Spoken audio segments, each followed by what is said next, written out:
The How Is Your Driving interview segment is sponsored by the How Is Your Driving board game.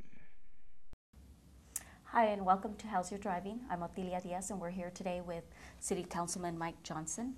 And Mr. Johnson, if you could please introduce yourself. Well, hi, I'm Councilman Mike Johnson, City Council, City of Phoenix, District 8.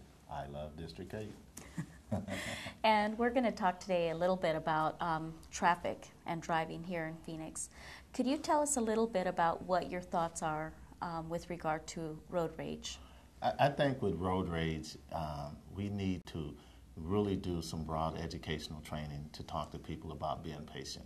I mean, there is really no excuse sometimes for road rage, and really any time for road rage for citizens to be out there driving. I mean, everyone's driving a vehicle and trying to make it to one location to another location, and we have to learn to be patient with each other and also a little bit more courteous, as well as pay a little bit more attention to what we're doing and when we're driving. And there's many times that people just make innocent mistakes out there when they're driving, whether it's not turning on a blinker or turning on a blinker, and it's not something that's always intentionally done. And we as drivers need to be cautious of that and cautious of other people who are out there driving.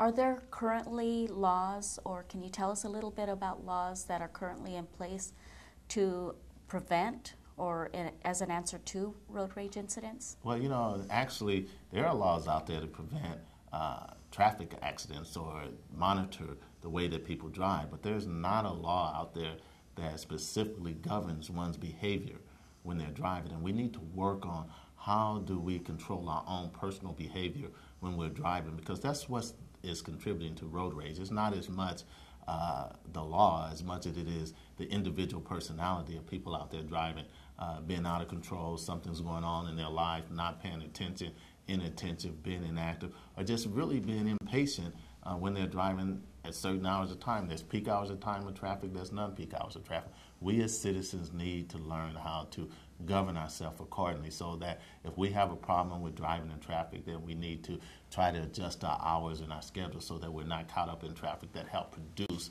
that type of road rage. Are there currently educational programs out there to teach these type of skills that you're talking about? I think there are educational programs out there that really, when we talk about road rage, we're really talking about anger management. And there are a variety of anger management classes that are out there, and many times when people are cited into court for road rage, that is one of the things that they have to go through, is some type of anger management program. But there's programs such as MAD that works and deal with people and their driving behavior and their habits. Does the city offer any type of educational programs? The city offers not only educational programs, but what we do also with the city is the city also funds many nonprofits such as MAD to help provide different type of funding as far as how do we educate the community, how do we work with our community, not only when we're talking about traffic issues, but when we're talking about safety issues throughout our communities. That is a major issue that we do with our neighborhood programs, with our fight back programs. Those are some of the key issues that we look at, as well as working with different communities with a variety of speed efforts that we do with speed enforcement, with speed humps, with traffic enforcement that we actually go out and do.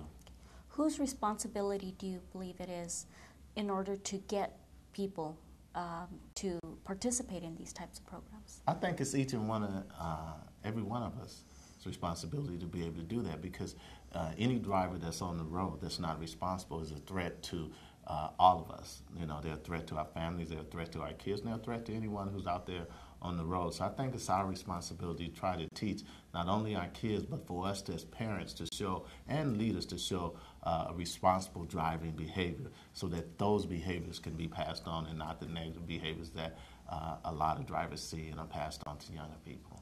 You mentioned that when somebody is cited into court for road rage incidents, that generally some type of anger management course is required as part of the requirements on the punishment.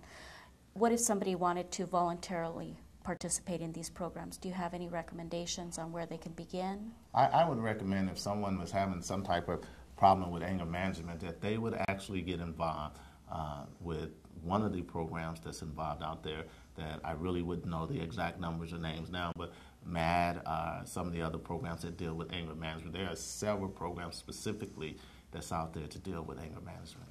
Okay.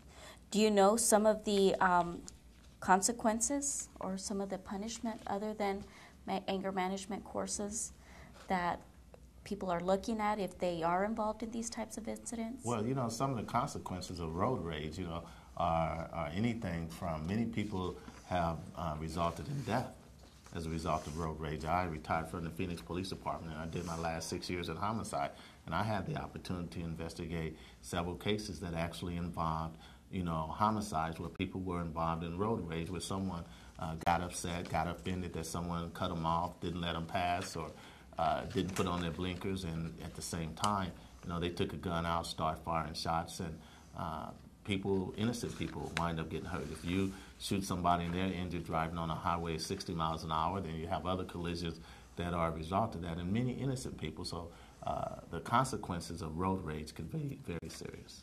Can you talk to us a little bit about how, as a community, we can help?